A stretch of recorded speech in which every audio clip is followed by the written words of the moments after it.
Hey, hey, hey! Today I want to teach you about solving missing angle problems involving similar triangles. You know the drill. Make this the title of the next free page in your math notebook. When you have done that, mark your page, close it up, put everything down, away, off, out of sight, all that stuff, so you can give me all your attention on this. Okay, yesterday we learned about similar triangles. Remember, this is a different word in math than it means in the rest of your life. In the rest of your life, it means alike. In math, it kind of means like the kind of the same triangle or any other shape. We're just talking about triangles, but different size. So what we learned about them is I'm going to do my best to draw some. For instance, this triangle and this triangle, if I have drawn them exactly right, would be called similar.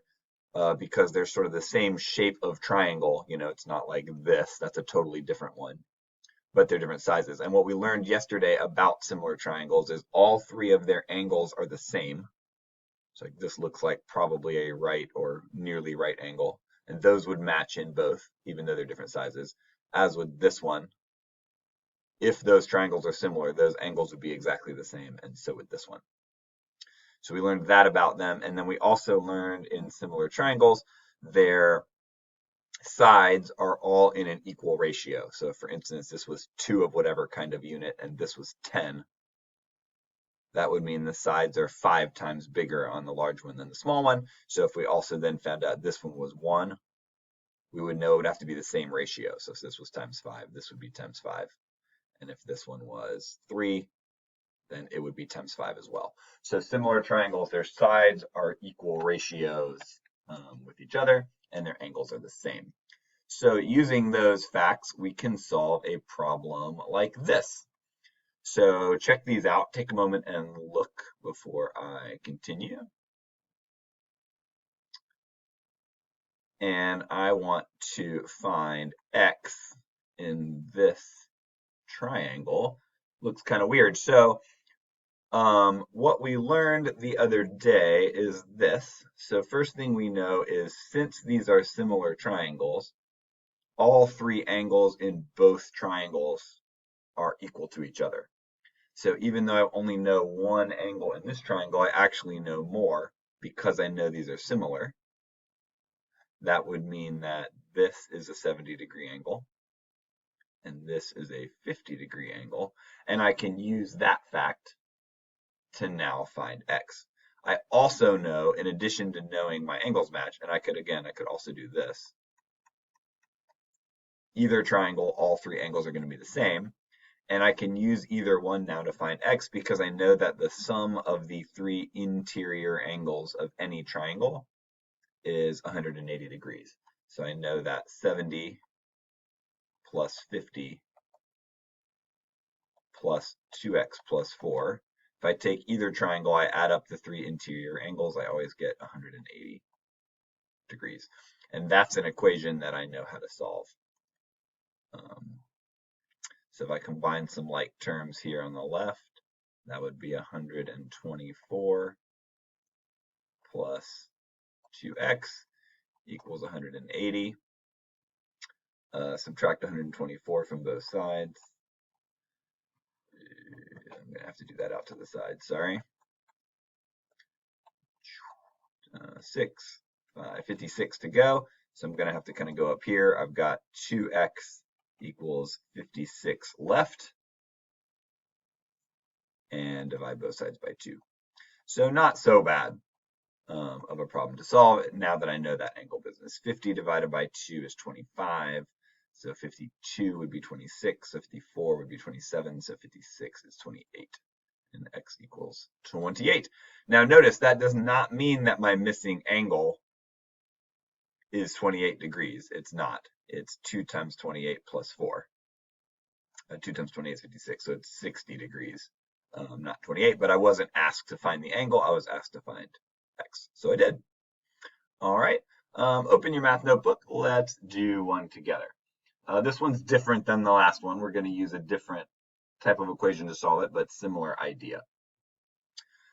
So it says here the two triangles below are similar. And as I look at these two, what I know about similar triangles means all their angles match in both triangles.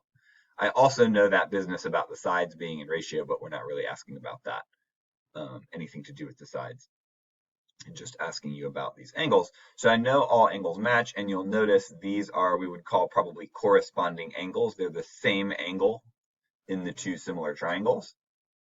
And so what I know about those is that those two angles are equal because the triangles are similar. So I know that this angle is equal to this angle. So now all I have to do is figure out the solution to this equation, and we'll have it. Oftentimes when I have variables on both sides, I choose the drawing strategy. I just sometimes find that that works better. This would be plus -70 if I add the opposite. So this one's a little weird. I usually tell you to whichever side has fewer x's, take those away. But if I do that, this side's going to have nothing. And this side's still going to have stuff. That's okay. Maybe I'll do it both ways. We haven't run into an equation like this in a while. So let me do it that way first. So you may want to stop writing here and see which way you think is better to write this in your notebook. So one thing I can do is take 4 x's away from both sides. That's my instinct to do. If I do that, here's what I'm left with.